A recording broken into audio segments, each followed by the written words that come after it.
Winning the lottery is supposed to make you feel financially secure, free from stress, protected from worry. But for one man, winning the lottery did the opposite. It made him visible, vulnerable, and ultimately cost him his life. This is the true story of Abraham Shakespeare, a quiet, generous man who won millions, trusted the wrong person, and paid the highest possible price. It's a story not about greed or recklessness, but about isolation, manipulation, and how sudden wealth can attract people who see opportunity instead of humanity. Before we dive in, like this video, subscribe to our channel and hit that bell icon so you never miss out on any of our content. Life before the lottery. Before the money, Abraham Shakespeare lived a modest life in Lakeland, Florida. He worked various jobs, including as a truck driver and construction worker, and was known by friends and family as quiet, soft-spoken, and generous even when he had very little. Shakespeare struggled financially. He had no college degree, no significant savings, and no safety net.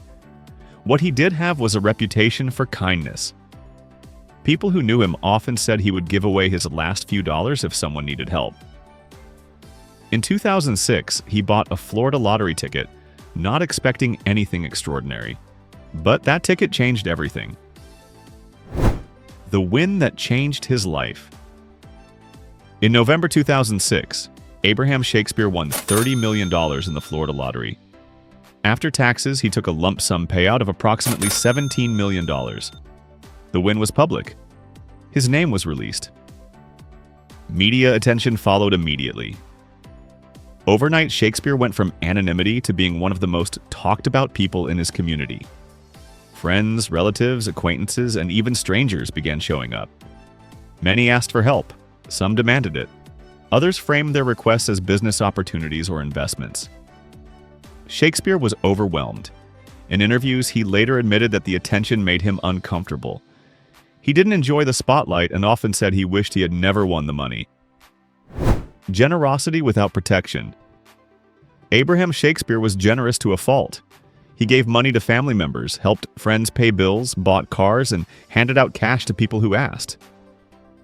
He did not set firm boundaries, create formal agreements, or limit access to his finances early on. Within a few years, millions of dollars were gone. As the requests increased, Shakespeare began pulling away from people. He changed phone numbers, moved frequently, and became increasingly isolated. He told friends that people only wanted him for his money. This isolation created the conditions that made him vulnerable to manipulation. And that's when Doris "Dee Moore entered his life. Doris Moore presented herself as a friend, helper, and protector. She told Shakespeare she wanted to write a book about his life to help him tell his story. She positioned herself as someone he could trust, someone who understood what he was going through.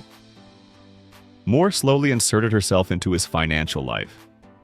She offered to help manage his money, handle paperwork, and shield him from constant requests. She convinced him that she was on his side. In reality, prosecutors later showed that Moore was systematically draining his accounts. She purchased cars, luxury items, vacations, and property for herself, often using Shakespeare's money. Some transactions were disguised as loans or gifts. Others were simply withdrawals. As Shakespeare became more isolated, Moore became more controlling. Friends and family stopped seeing him. Then, in April 2009, Abraham Shakespeare disappeared. The disappearance. When people asked where Abraham was, Doris Moore had an answer ready. She told different versions of the same story. Sometimes she said he had moved to Texas. Other times she claimed he was hiding from people who wanted money. But the inconsistencies piled up. Shakespeare's family reported him missing. Investigators began tracking financial records and noticed that while Shakespeare was supposedly gone, his money was still being spent. Suspicion turned toward Moore. In January 2010, police searched Moore's property. They found Abraham Shakespeare's body buried under a concrete slab in her backyard. He had been shot twice in the chest. The trial and conviction. Doris Moore was arrested and charged with first-degree murder. At trial, prosecutors argued that Moore killed Shakespeare in April 2009 during an argument over money, after realizing that his remaining fortune was running out. Evidence showed that Moore continued using his funds after his death and attempted to maintain the illusion that he was still alive. In 2012, Doris Moore was convicted of first-degree murder and sentenced to life in prison without the possibility of parole. The jury rejected her claims of innocence. Abraham Shakespeare never got to rebuild his life. He died because the sudden wealth made him visible, isolated, and unprotected. He trusted someone who framed control as care. This story highlights several hard truths.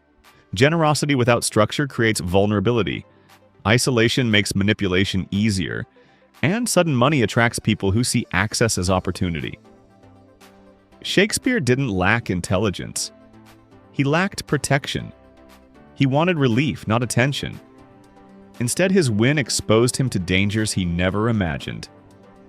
His story is one of the clearest reminders that after luck strikes, who you trust matters just as much as what you do with the money.